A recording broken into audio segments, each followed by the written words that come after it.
Hello. Hello all. Thanks a million for joining us. I'm just wait until everyone gets in the room. Hello. Hello. Hi, Paula.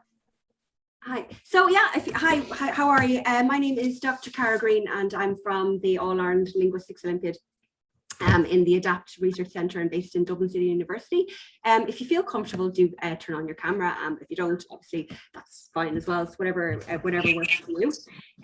Just to let you know, so we'll be moving in and out of we'll be sharing kind of screens for some part of this hour, and as well as using kind of the gallery view. So if you want to be able to kind of see everyone on screen, you just go to the top right of your screen into the view and just select gallery. So that's that should work for you.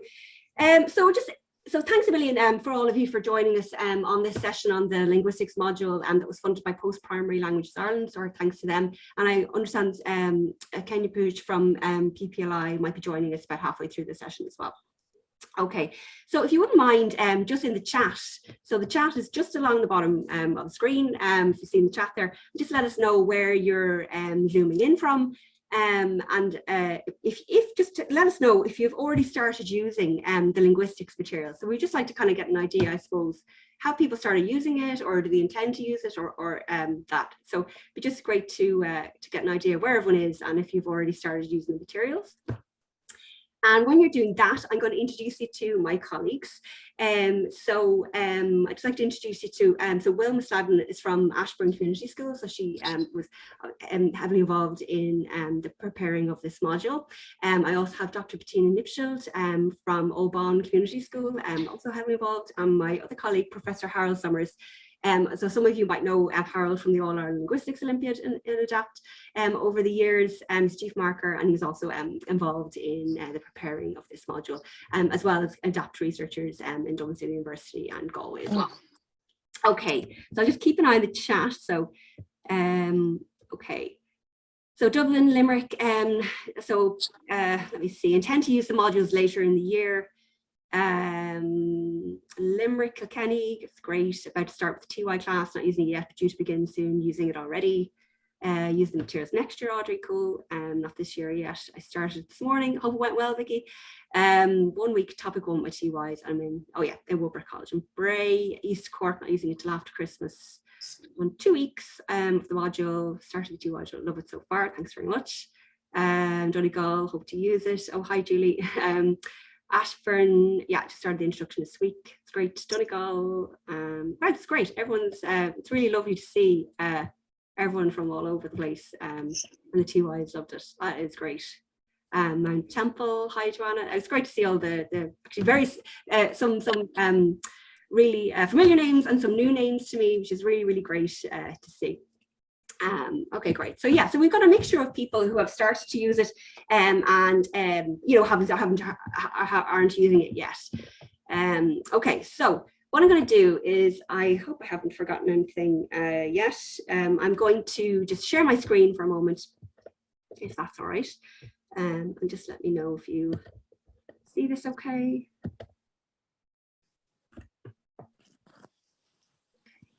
Sorry. Okay, and Harold, if you wouldn't mind keeping an eye on the waiting room, because I just can't see it when I'm in this view. Okay, sorry, I skipped ahead when we were preparing. Okay, so the teacher session, as I said, I've introduced us. So what we're going to cover is a very brief welcome from me, which we've done. And I'm going to have a very brief reminder of what the module contents are, but really I'm going to point you towards a session that we had in May, which is available on a kind of private link on YouTube, which I'll put into the chat when I just finished this session.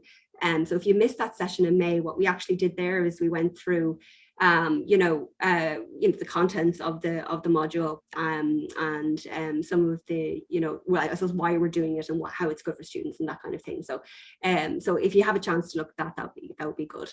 Then we're going to talk about how we, from the kind of the All Ireland Linguistics Olympiad, how our puzzles and kind of puzzles like them form part of this module and why. So why we think it's important, if you do some linguistics, that you can kind of do some linguistic problem solving along with it. And then my colleague, Professor Harold Summers, is going to take you through 2 of the puzzles that are in this module. at the Old English and Elder Futhar runes, which are part of historical linguistics and writing systems. And after that, Dr. Bettina Nipschild is going to take a look at the syntax module that she developed and some of the classroom activities involved there, just kind of do a deeper dive into syntax. And that'll leave some time for your questions then as well. So if you have some questions, feel free to put them in the chat as we go along, and also, and we'll have some time at the end. So just, and feel free to put your hand up too. It's an informal kind of session, and it's good to kind of to chat to you guys. Okay, so as I said, it's funded by Post-Primary Languages Ireland, and we're very grateful for that funding, and it's a great opportunity for us to kind of widen our reach into schools. We've been doing the All-Ireland Linguistics Olympiad since 2009, and we've had 3,500 students take part in that, so it's great to kind of be able to widen into kind of more module development. I've already said who's involved in this, so thanks to everyone on the screen. It's also mentioned in our introductions. Just generally, look, the benefits of these modules, you guys know, a lot of you are, a mix of kind of language teachers, and I know there's some kind of maths teachers as well on the call. It's improved your modern foreign languages skills, it's developed language awareness, cross-cultural understanding. It's really important to improve our critical thinking abilities and problem solving skills too. And a really big focus for us in AILO is around team working and just communication skills, about working together to solve a kind of linguistic puzzle together. Okay, so as you know from the May session, hopefully there's 10 topics in this. So it's everything from linguistics and problem solving, historical linguistics, phonetics, sociolinguistics, writing systems. So you have a look, and I'll put the link in the chat again to the link where everything is actually on the PPLI website. So you can have a look there, and you can go through all those materials in your own time. The module itself is designed to be flexible to schools. So even though it's called a transition year module, it's actually, it's open to all secondary schools on the island to use, not just transition year, so all your secondary schools. It's open to the whole school, as he said, 20 hours of materials, but maybe a little bit more if you deep dive into it. There's kind of extra resources and things you can do. It's teacher-led, and as I said, there's an overview document. So if you go into each of the ones on the PPLI website, there's an overview document, set of slides, there's exercises and solutions, and hopefully they're self-explanatory, that you can kind of work through those as teacher-led materials. But we do, and each topic ends in a Linguistics Olympiad puzzle. Now, if you have questions as you go through that material, so I know a lot of you are only starting, or kind of starting in the next couple of weeks, you might have questions on a particular module or a particular topic. So if you have any questions today, obviously ask them here too, but you can submit questions at this email address here. So it's questions_linguistics@adaptcenter.ie, and again, I've sent that out in the email for tonight, so hopefully you guys have that email address, and I'll put it on the website as well, so that you can kind of submit any questions you have. Okay, so as I said, we've been running AILO with Harold since 2009. We're really interested in students learning about linguistics, about language awareness. With 36,000 students have taken part on the island so far. Just to, if you're not aware of the Linguistics Olympiad, it's open for registration now for schools. There's free puzzles, there's free workshops all over the island. So we host them out of schools, and then we invite local school students to go into those. So if you're interested in your students taking part in that, you can sign up if you just Google the All-Ireland Linguistics Olympiad, you'll find our website. And then we have a first round held in schools at the end of January. We hold a national final in March, and we also select the International Linguistics Olympiad team. So our team did really well. They're in the Isle of Man. Sorry, you can hear my kids. Here in the Isle of Man there in July, and it was a really fantastic event for them, and they got to kind of like-minded students as well, and did really well as well. Okay, so ahead of Harold taking a look at two of the puzzles that are in this module, we just wanted to tell you about kind of why we're doing them and what you kind of can take out of them. But the slides that we're going to do are step-by-step guides to how you might solve a puzzle, okay? but really they're for your reference. So you get an idea of what, of how your students are going to solve these puzzles. So we're not saying that you guys have to solve these puzzles, okay? So all of the solutions are on that link there, and the TY mod puzzles page. And we don't expect you to do step-by-step guides like you're about to see. So I don't want you to think, oh my God, and the reason we're doing this is, sometimes it can be a bit intimidating, coming across these puzzles and you're not sure, you haven't seen them before, and you don't know how somebody might go about it. But when we do this in schools with students in workshops, I always put them in pairs. And the idea is that they kind of, they look at the top, they put the puzzles together and they kind of work out and say, okay, do you see the pattern? Do you see a pattern? And maybe someone sees something, and then if I'm at the top of the classroom, I'll say, well, did anybody notice anything maybe on the English side, even before you even looked at the other side? So Harold will show you this in a minute. But, so they're telling you, oh yeah, I see this pattern, or, this might look like some language I do, or, so they're telling you, and really that's what this is about. It's about them, looking at the puzzles, what do they see, critically looking at the information that they're given. And giving them enough time to look at the puzzle. So you need to give them 20, 25 minutes to actually get something out of this. Do you know what I mean? For them to actually look at it. And depending on schools, I know some of you have more time for this than others, but you could set it for homework if you wanted to, if you have another class to come back to, say, after it, but say if you are in the classroom, do give them the 20, 25 minutes and let them tell you. And I mean, I've been doing it for years, and then, somebody in the class will be like, okay, yeah, no, I noticed this, and you can have a conversation, you know what I mean? And then you can kind of share the solution with them that, that we've given on that page. But the reason we'll do this today is that to give you an idea of, how somebody tackles one of these puzzles, so what your students are doing, okay? And as I always say, it's not actually about the answer, it's about how we go about solving, how we tackle these things. Finally, just some tips to give your students, if you want, if you're giving them the puzzles, is to encourage students to write down everything they notice about the language structure in a systematic way. So it just means something like tables. So Harold will show you an example of that in a moment. That they don't need to recap how they went about it. They just need to, say what features they noticed. That fine details matters. So to look for patterns, and I always say sometimes it's easier to look at the patterns on the English side first, and to look for clues in the title and the description. So in the blurb, sometimes there are clues in the puzzles, and encourage them to build on what they already know. Sometimes we can come up with fantastical things that we think are happening, but if there's two kind of options for a puzzle, it's usually the simpler one. Just it's something you can kind of tell the students. So I'm going to hand over to Harold in a minute. But again, so just so kind of context in terms of the module, these puzzles kind of come at the end of each module. Again, if you find that the puzzles aren't for you, it's the same with every other part of this module, that you might really like doing this sociolinguistics, the historical linguistics, or you might do the syntax, but it's all kind of, it is what feels right for the classroom, and you could give the students the puzzles to do in their own time, and if they're really interested, they could sign up for the All Linguistics Olympiad to get puzzles like it. So I really we don't want to put anybody off. Do you know what I mean? So these are just these are puzzles that the students can really enjoy doing. Okay, so I'm gonna just check the chat just to check if there's any questions at this point before I hand over to Harold. Or Wilma and Bettina, I might have forgotten something that I was supposed to say. Okay, I think you're okay there. Okay, Harold, I'll hand over to you if that's all right. So it's my Professor Harold Summers.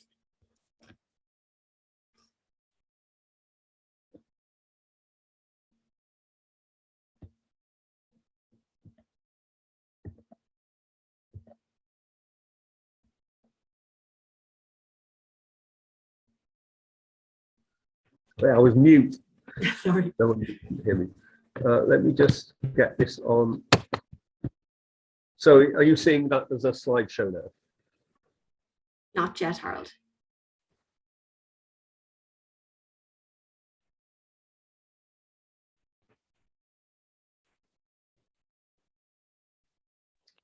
Yes, I can see it. This is Paula. Hi, Paula. Oh, Yeah, okay. me too. Yeah, Okay, it's not a slideshow though, Harold. It's just the view, so we can see all the slides on the left. Well, I've pressed slideshow, so. Okay. Okay, well, I can see it. It's just, yeah. It's just up as the PDF Yeah. rather than the slideshow. Yeah, it's not in slideshow there, Harold, 'cause it will be hard to see without the All right, let me, It's in slideshow for me. Paula again. Sorry. That's strange. Can you click on the slideshow tab, Harold, in the middle of Yeah, the I bar have them. across the top there? yeah, well, I'm seeing it as a slideshow. yeah. So maybe just unshare and try again there. Okay. I am too. Yeah, some people are seeing it as anyway, let's.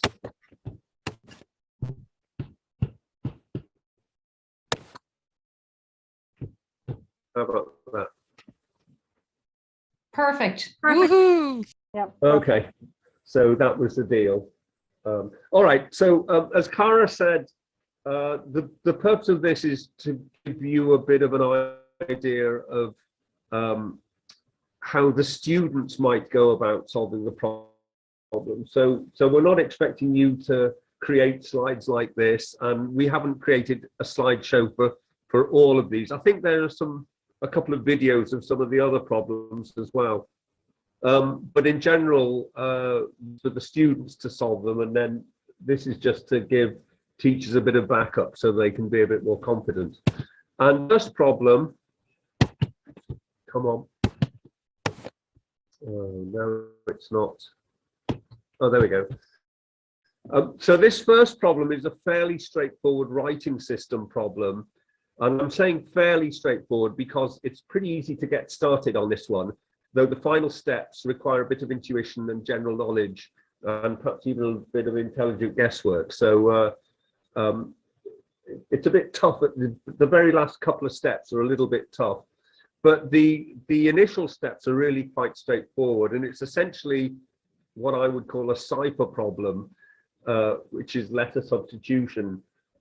But that would be just too easy if it was just, the kind of thing you give to very young kids. So what you have to watch out for is that the substitutions are not necessarily one-to-one. And also, as you'll see in a few minutes, there's a little bit of, there's some other things going on that we'll have to show you. But let me show you the problem. This is how it's presented. I'm not going to read all this through. It's basically the background information. It's about Old Norse, the language of the Vikings, and it was written in this runic alphabet called Elder Futhark. I think that's how you pronounce it. And what we give you here are 9 anglicized names of Old Norse gods, and their transcription in this runic system, plus 2 more that we don't tell you. We don't tell you what the translation is, and obviously the task is to figure out what the runes are. So here they are, and there's 3 tasks. You have to match.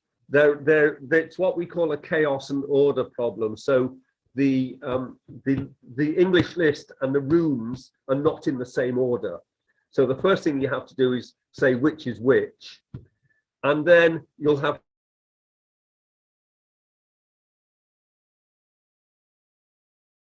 runes. And the kids generally, we find with all of these writing system problems, students really love, they love being asked to write in the writing system that they've just learned about. And challenge. Okay, so how are we going to go about this problem? Like any chaos and order problem, the key generally is to find a unique pair or a repeating pattern and start there. Now there's several different ways that you could solve this problem, but the one I'm going to go for is to say is to look for a very likely pair and take it from there. Now another issue with writing system problems is how much you take for granted and take for given. And one thing that happens to be the case for this writing system is that it is alphabetic. So as you can see, the names are roughly the same length, which suggests to you that it's roughly a one-to-one mapping. Sometimes you get writing symbols where there's no vowels, or where each symbol represents a whole syllable, or something like that. But this is alphabetic. It even said so in the blurb. So we can expect a rough correspondence between the runes and the Latin letters. So I'm going to look for a unique pair or repeated pattern, and the most obvious one for me is here on the English side. We've got Freya and Frere, which are almost identical apart from the last letter. So what we want to look for is something in here which has the same property. And sure enough, here's number 6 and number 9, which are almost identical again, except for the end. So I think we can be pretty sure that these match each other. And that is the case. And if so, and assuming that it's left to right, that gives us already some symbols F, R, E, and Y. Now, one of them ends in an R and one of them ends in an A. And so we know this is the one that ends in an R because it's got this R symbol repeated. By the way, it looks like an R. That may or may not be a coincidence. If you want to use that as evidence, that's okay, but beware, sometimes that doesn't happen. But as it happens, it does look like an R, and it is an R, so phew. But this one's a bit odd because there's 2 symbols at the end, but only 1 in the English. And we'll come back to that later and see why that is.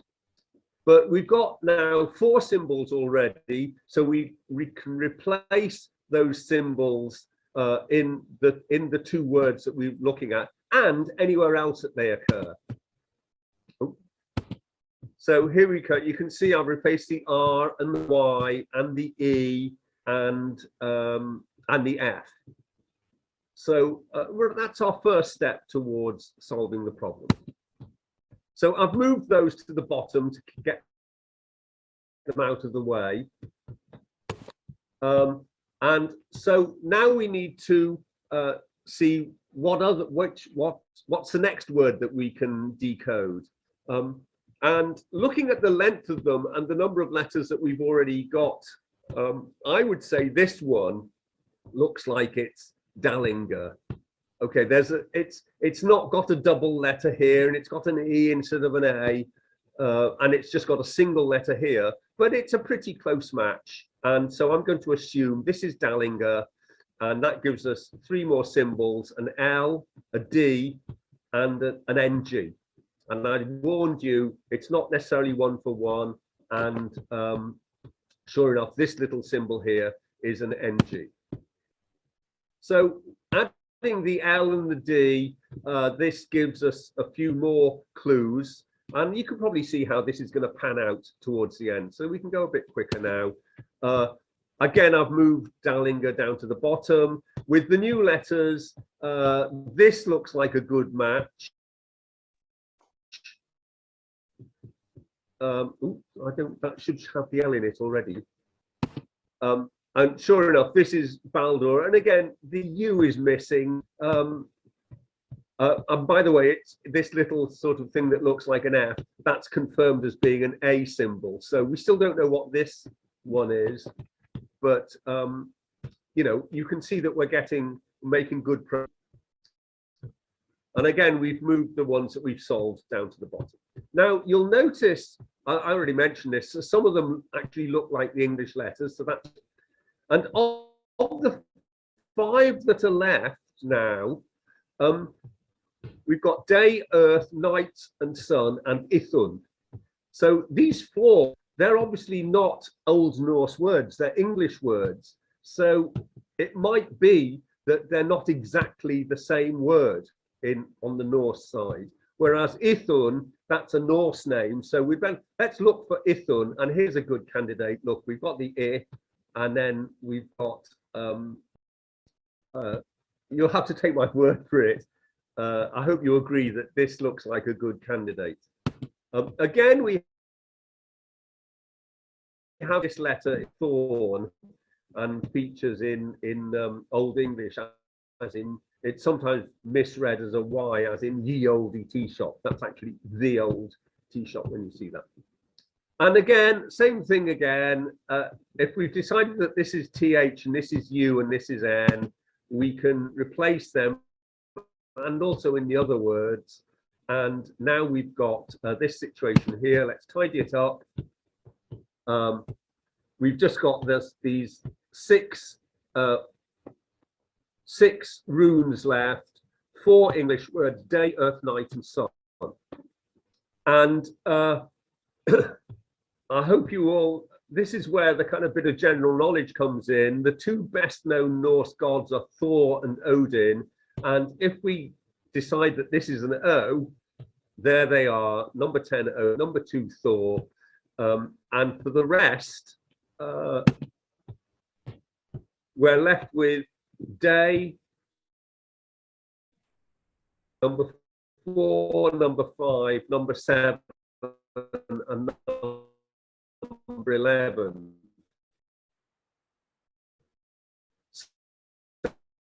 So if we, and again, this is Harold, I think you're breaking up there a wee bit. A little bit of, Yeah, Harold, you're breaking up there a wee bit. we get that night is not, which is, oh, it's my internet connect. Yeah, but if you just turn off your video, it'll help it. Yeah. Can you still hear me? Yeah, it's just in and out a wee bit for me anyway. If you turn off your camera, it'll help. About that. Yeah. If you turn off your camera, it'll Oh, help. turn off the camera. Okay.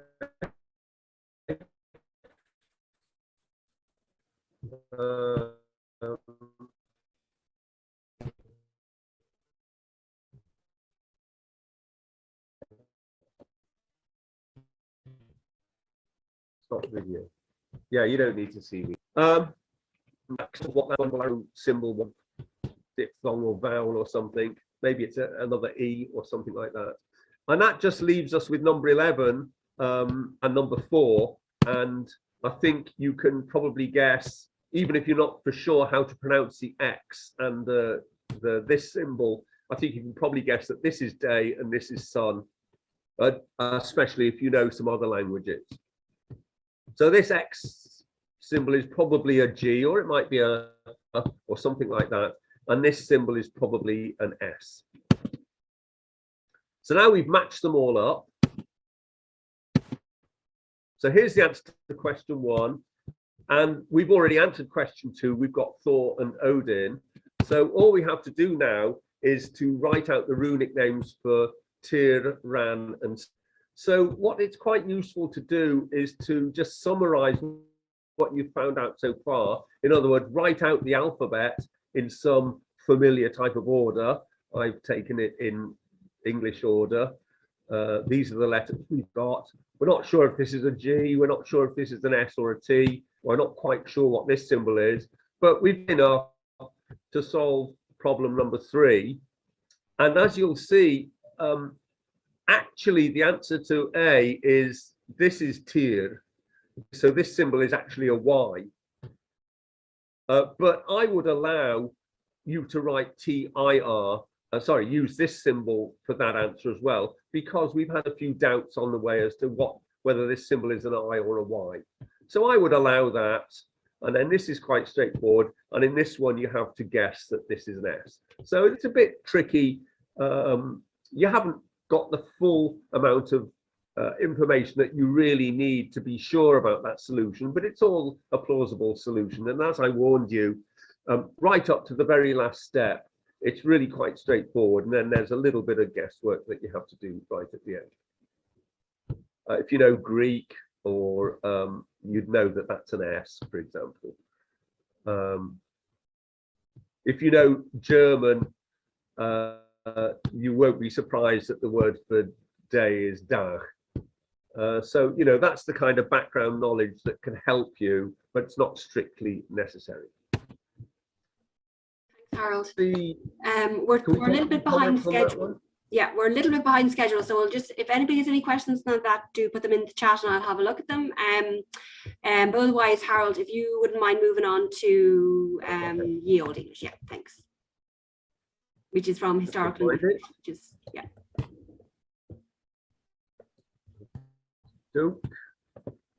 Whoops. to, how do I share this? Am I going to have the same problem here? Am I going to have the same problem that it's not on a, you're mute, Cara. Yeah, just press the slideshow thing. Yeah.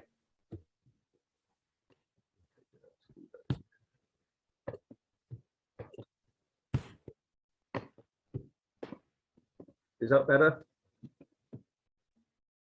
Perfect. Okay. So this problem's a little bit harder. This is a kind of, oh, come on. There we go.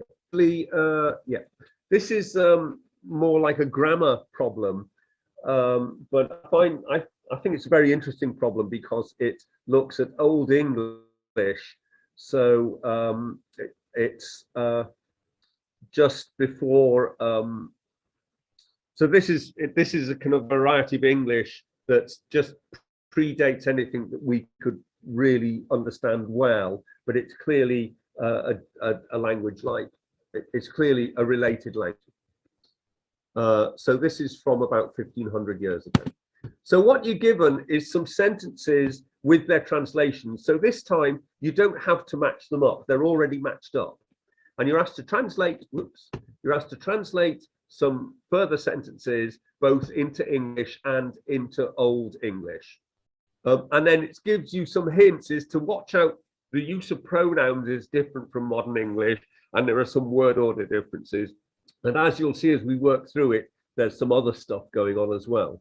So this is I would say this is a slightly harder problem than the previous one. So here's the data. I won't try to read them out. I'll probably have to read some of the words a bit later. So the first thing to do is to extract the vocabulary. So let's look for words that occur on the English side and see if we can find the words which correspond on the Old English side. Now, the fact that it's Old English, we've got some clues because the pronunciation is slightly similar. If this was another language, you'd be fishing a bit more in the dark with this. But the principle is the same. Let's find a girl. We've got girl in 3 sentences, and the only word that's repeated in the same 3 sentences is this word Magden, which is cognate with maid, by the way. We can do the same for king. We've got 2 sentences with king, and they both have the word cunning. Oh, why has that disappeared? Let's have a look at the pronouns. What about we? This is a bit more complicated because we've got 4 cases of we, 2 different translations. So what's that all about? And if we look a bit more closely, we'll see that one of them corresponds to we both, and the other one, so that's wit, and we all occurs in one sentence, and it's us both, unk. Oops. How about you? Same story, of course. This is a bit more complicated, and this time we've got 3 different translations. I think this is pronounced ye, ink, and yo. So clearly, again, we've got different things going on, which we'll sort out in a second or 2. And then finally, we've got love, which we find has got translated into 2 different ways, loveden and loved. So again, we'll have to try and figure out what's going on there. Sorry. So we'll come back to we've kind of established what the vocabulary is, and we'll come back to let's look at the word order first. And as you'll see, Linguists generally talk about subjects, verbs, and objects when they're talking about word order. And as you can see, we've got SVO, SOV. We've got one sentence that's object, subject, verb, but the rest are either SOV or SVO. So let's see if we can see the pattern. What are the rules? Well, if you look closely, that it's usually SVO only when the O is a noun. If the O is a pronoun, it can't go at the end of the sentence. So if there's a pronoun in there as the object, it has to come before the verb. And then there's this one example of OSV, and we'll come back to that because we can't obviously see what the rule is just yet for why you're allowed to switch the object and the subject.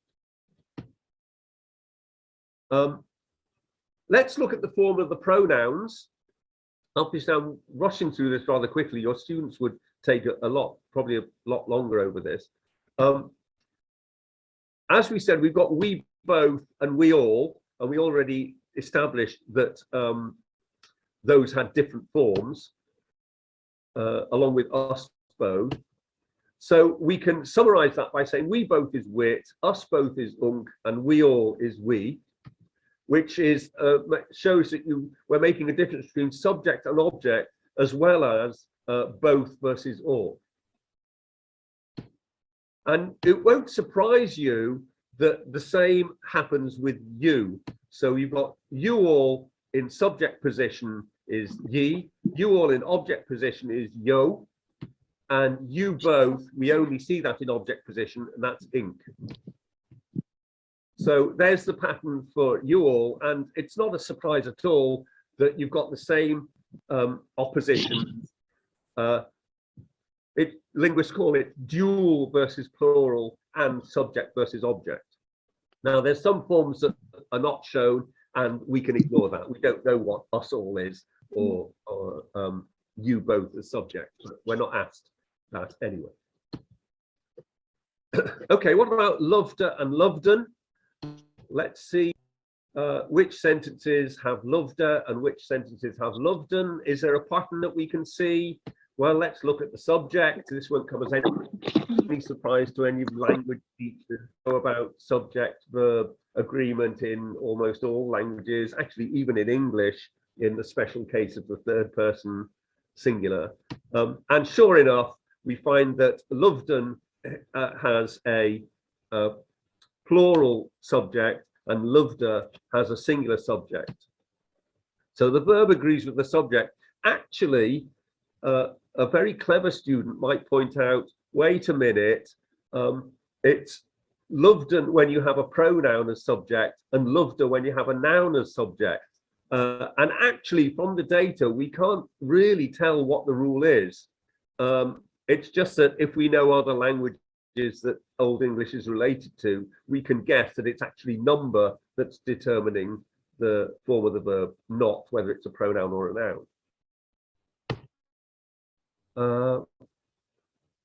Now then, the other thing that we haven't even mentioned yet, but which is going on in this data, is the form of the definite article, the.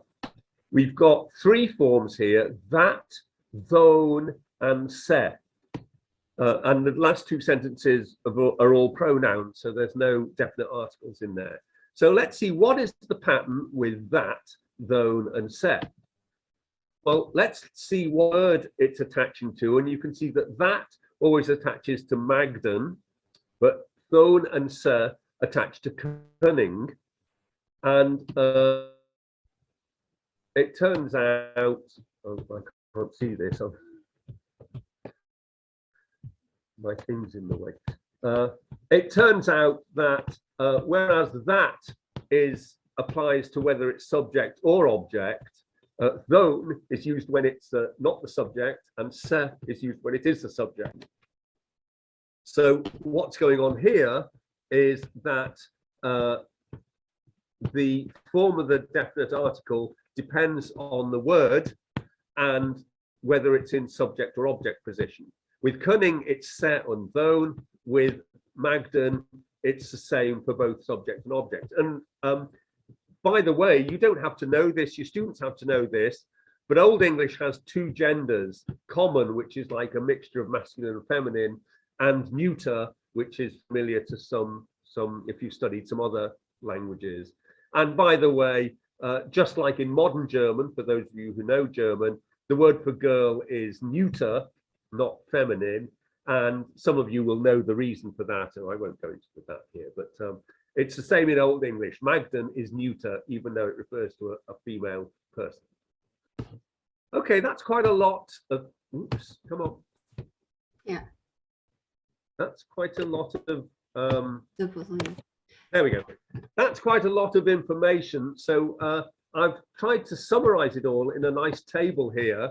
Here's the nouns and their genders. Here's the two forms of the verb and what determines them. Here's the forms of the pronouns. Here are the articles according to gender. And here's a summary of the word order. Apart from that one case of OSV, and now we know all of this information, we've only got one example, but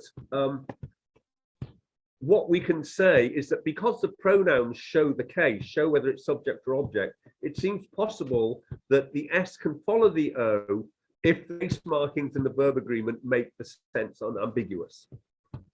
And we note that it's optional, not obligatory. The first sentence is SOV, even though all these conditions are met.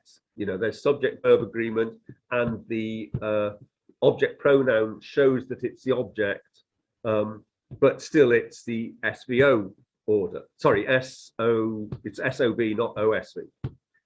And we don't know because there's no information, but that rule might also apply with nouns. But not with neuter nouns because they don't show the case. Though we've got no evidence for that. I'm just throwing that in as extra. Harold, I'm just going to interject there because we're running out of time, so I think we need to spend just max kind of 1 minute on this, and then we need to move on to. Yeah. So here's the answers. These are easy. The only thing to worry about translating into English is to make sure you've got dual or plural. Then it gives you some new information about two new words. And it hints to you that what the gender is. I'm rushing through this now. But again, all you have to do now is apply the rules that you've already worked out to get these translations correct. And on the basis of the original example that had the funny word order, we can actually have one of two answers for number C, because that could be an OSV rather than SOV example. Sorry, I've suddenly, I just wanted to finish off with this for your information. This isn't part of the puzzle. I got this from a web page somewhere. Interestingly, Old English was spoken about 1500 years ago. There's only about 3 million words of it remaining for the linguists to study. And that's not a great amount of data, but it's enough for linguists to be fairly certain about the grammar. And we saw some words that you can sort of recognize from English, modern English: love, maiden, king, child, we, ye, and you. And I wanted to say, if we had a time machine and were transported back to the time when Old English was spoken, the grammatical differences with pronunciation changes would probably mean that we wouldn't be able to understand them, and they wouldn't be able to understand us, which just goes to prove, as they say, that the past is a foreign country. Thanks very much, Harold. Thanks very much. Yeah, look, and there's loads more kind of about that topic, obviously in topic 2 in Wilma's in the historical linguistics. So there's lots kind of about language change in that. So thanks very much, Harold. Okay, so sorry, Bettina, we're running late. So I'm going to hand over to Bettina Nipschild, who's going to have a look at syntax. So we've about 10 minutes of that, so we'll still have some, we'll have time for questions at the end as well. But do put any questions you have in the chat there. Thank you. Yep, thank you very much, Cara, and thank you very much, Harold. Hi, everybody. I'm just going to bring up my screen.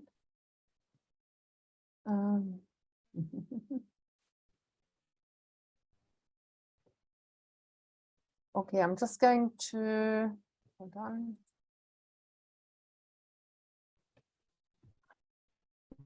Now, can you all see my screen? Perfect. Yeah.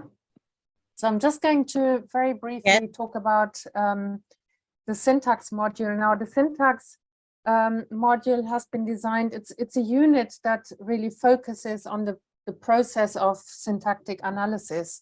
So how can we represent sentences, you know, in a visually friendly way?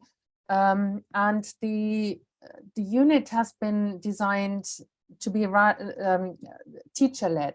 So you're going to have to talk your students through building up, you know, a tree diagram of a given sentence. Yeah, so the PowerPoint actually gives the gradual analysis of the internal structure of one of the sentences. And I don't know if anybody had a look at the module or at the unit already, but I'm just going to very briefly, you know, go through all the slides.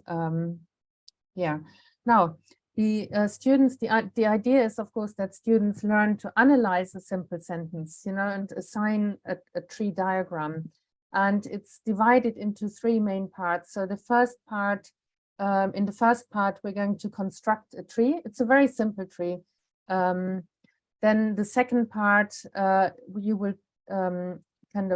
students will be familiarized with some terminology. And then the third part, we're going to look at phrase structure rules, which are kind of rewrite rules. Okay. Now, one of the central aspects of linguistic design is the hierarchical structure. So if we just look at my tree here, can you all see the Simpsons tree? Well, it's not a tree. My Simpsons family. Can you actually see the screen okay? Yeah, yes. Yes, thank you. Yeah. When you look at the Simpsons family here, you see that, you know, it doesn't tell you anything about the family relations. So it doesn't say who's, you know, at the top of the family, who's maybe related in what way. And now, if we look at our family tree, you can see clearly, you know, how individuals are related to each other. And basically, we use the same kind of tree structures for sentences that we use for family members. And we use the same terminology for those. Okay.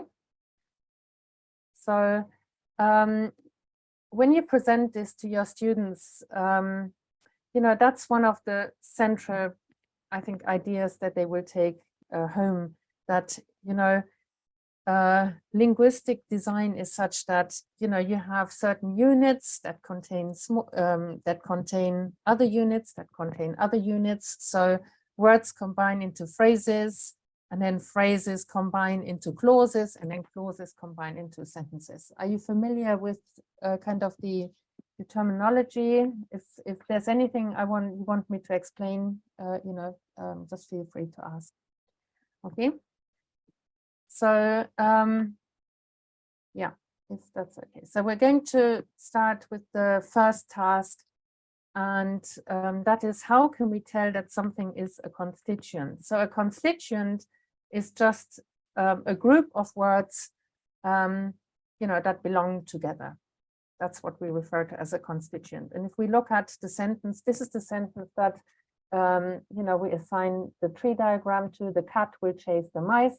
And if you look at the sentence, you know, intuitively, students will say that the cat belongs together. It forms a unit. Yeah. Whereas, you know, so you can say, you can, you know, kind of maybe move it around. You could say the mice will be chased by the cat. Yeah. But you couldn't say the will cat chase the mice, you know, whatever. So intuitively, you can tell that the cat forms a unit. Okay. Now we have the following words, except I can't see my screen. No, I can see it. Okay. So we have, and I don't know whether the students will be familiar, but, you know, maybe from language teaching, they might be familiar with this terminology here. So you have your determiner, your articles, noun, aux and tense. Aux basically refers to a verb, you know, that doesn't stand alone. It's like an auxiliary verb, like will, or like a modal, or an auxiliary verb that has tense and person. Yeah. Okay. No, it doesn't move on. Yeah. So if we look at the sentence, the cat will chase the mice. Now, if we just see this flat structure, the cat will chase the mice, it doesn't tell us anything about the internal hierarchy of the sentence. So it doesn't tell us anything about the structure. So what we're going to do then, as we go along, we're going to work out this structure using certain diagnostic tests. Sorry. Okay. So now, just like the family tree that we had earlier, we're going to assign a tree that looks very similar to a family tree. Okay. Now, so how can we determine the internal structure of sentences? And we're usually linguists use certain tests, and one of them is called a pro-form replacement. So pro-form is when you can replace a certain constituent with one word, with a small word. So for example, you can replace the mice with them. Yeah. Am I making sense? Are you all following? Yeah. Yes, thank you. Okay, that's great. So just by replacing the constituent, the mice, with a pro-form, tells us that it's a constituent and it kind of belongs together. Yeah. Now, it doesn't matter how long the constituent is. So you see here the mice that live in the house that Jack built, and then you can go on. It can actually be infinitely long, but it can still be replaced by they. Yeah. Okay. Now, so we can then start applying, testing whether certain words or groups of words are a constituent. So here we're applying this pro-form replacement test to the mice. So we can say the cat will chase them. Okay. So that suggests that the mice is a one constituent. It's one phrase. Yeah. So we now when we talk about phrases, we kind of use noun phrase because the head of this phrase is a noun. Yeah. Even though it contains a determiner and a noun, we call it a noun phrase because the head is a noun. Okay. Now, yeah, so these constituent tests might be quite useful. For example, if you're teaching German, like myself, sometimes when you try to explain, for example, verb second, the fact that the verb always has to be in second position, students then say, but if you have a sentence like the cat, that's like two words. So the verb is really in third position, but it's not really the second word, but it's the second constituent in the sentence. Yeah. And these are the kind of tests that will actually be very useful for language teaching. Now, so let's look at our developing structure. So you see here, we have just, hold on, I can't see my screen actually. 1 second, yeah. So you can see that we have the noun phrase here, the mice, and we have the noun phrase consists of the determiner and then the head, mice. Okay. So that's the only part of the sentence that we have worked out so far. So S stands for sentence, NP is a noun phrase, and yeah, we haven't worked out the rest. So now the next slide then contains a problem set, and students can practice. You know, they can do their own little proform test on the cat. Yeah, so we worked out that the mice is a noun phrase, and now they can try to apply the same reasoning to the cat. And of course, the cat can be replaced by it. So I put up the worksheets on the slide. You know, you can present it to students, and you know, you can give them a few minutes to maybe work it out. They won't need long. This is not really so difficult, I think. But then you can discuss it, and I gave feedback then on the next slide, so you can kind of discuss that with the class. So first of all, they applied the test, the cat that lives in the house, that, and so on. You know, they can have an infinitively long sentence, and still it can only be replaced with a pronoun it. Okay, so since we can apply the proform test, we can then conclude that the cat is a noun phrase. Okay, and then students can, you know, apply this to the simple tree diagram, and they should come up with something like this.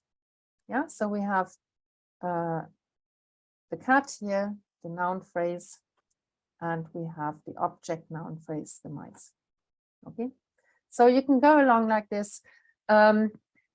There are also tests, you know, that can, which, you know, can, you also have proforms that can replace verb phrases, which is here. So if you look at the sentence, the cat will chase the mice, and so will the dog. So is a proform, and it can replace the verb phrase chase the mice.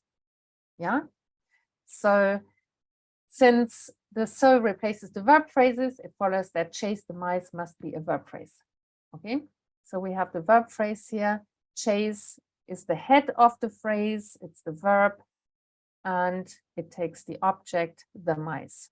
So that's our verb phrase, and we can apply that then on the tree, and this will give us the structure of the VP. Chase, we have the head of the VP, and then we have the complement, which is the noun phrase, chase the mice, the object. Okay, does that make sense? Is that clear, everything, or? I'm just rushing through this now. Yeah? Yeah, thanks, Jenny. Yeah. Yeah, shall I continue? Okay. Okay, now, so aux here, auxiliary, is an independent constituent of S, and that's the place where you have tense. So again, if you're a language teacher, you will know that if you have an auxiliary verb, that's the verb that usually has tense and person, whereas the main verb here does not have tense. Yeah, so that's basically it. Okay, now we have the second problems set. So students are assigned, are asked to assign a tree structure to our sentence here. It will chase them, and the instructions are that they treat the pronouns it and them as nouns, and they should come up with something like this. Yeah, so it's all kind of self-explanatory. That's that's building up this simple sentence, and then the next part is just some terminology. That's fairly straightforward. It just clarifies some of the linguistic terminology, and there's a little, you have the root nodes, you have phrasal nodes. Nodes are the places where the, where the categories branch. Yeah.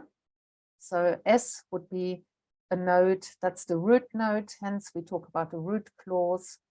Yeah.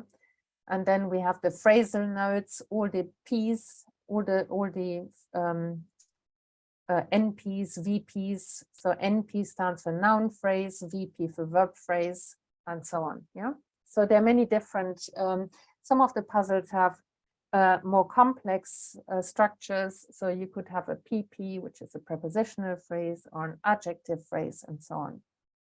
Yeah, so they do feature in some of the puzzles that are suggested at the back. Okay, and then you have the terminal nodes. Those are here the terminer, the N. That's, you know, those are the kind of final nodes. Okay. Now, okay, so applying the idea of your family tree, you have very similar terminology. So the sentence is the mother of the noun phrase, aux, and verb phrase, and therefore we refer to them as sisters. Yeah, so it's the same kind of idea as in the family tree. Now, NP here, you see, has two daughters again. You have the determiner, and then you have the noun, and so on. Yeah, so let's see. Okay, so the subject of the sentence, the cat is that's the subject, yeah, the cat. And we also refer to it as the daughter of, the NP daughter of the sentence.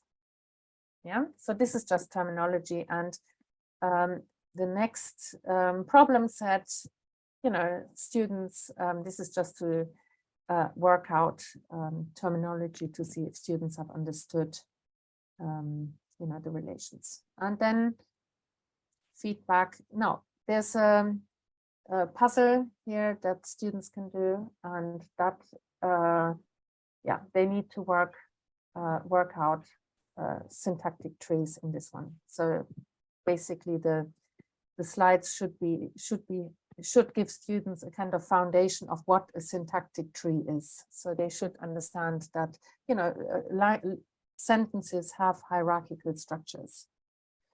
Okay, and the last part of it is your phrase structure rules. Now, phrase structure rules are basically just rewrite rules where you kind of rewrite symbols as sequences of other symbols. So that is, as far as I know, they use it in machine translation a lot, the phrase structure rules. So students who are interested into going into computational linguistics, they might be particularly interested in this, in the phrase structure rules. So they're very simple. So the sentence goes to noun phrase, aux, and the VP.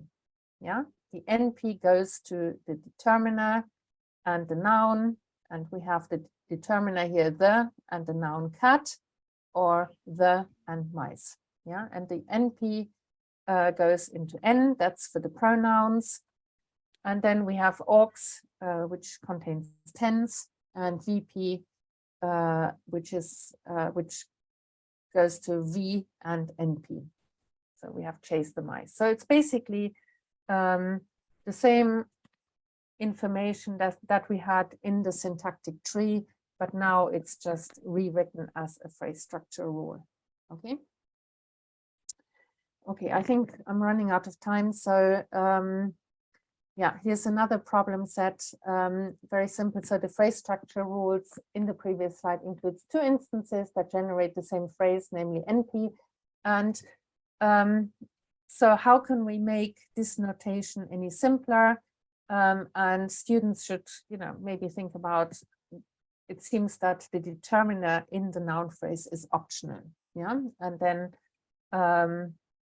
the optionality of the occurrence you can indicate by putting brackets around it. Yeah, so it's just to try to think of ways of making it simpler and making it more universal. Okay, yeah. Now, and then they can assign the tree.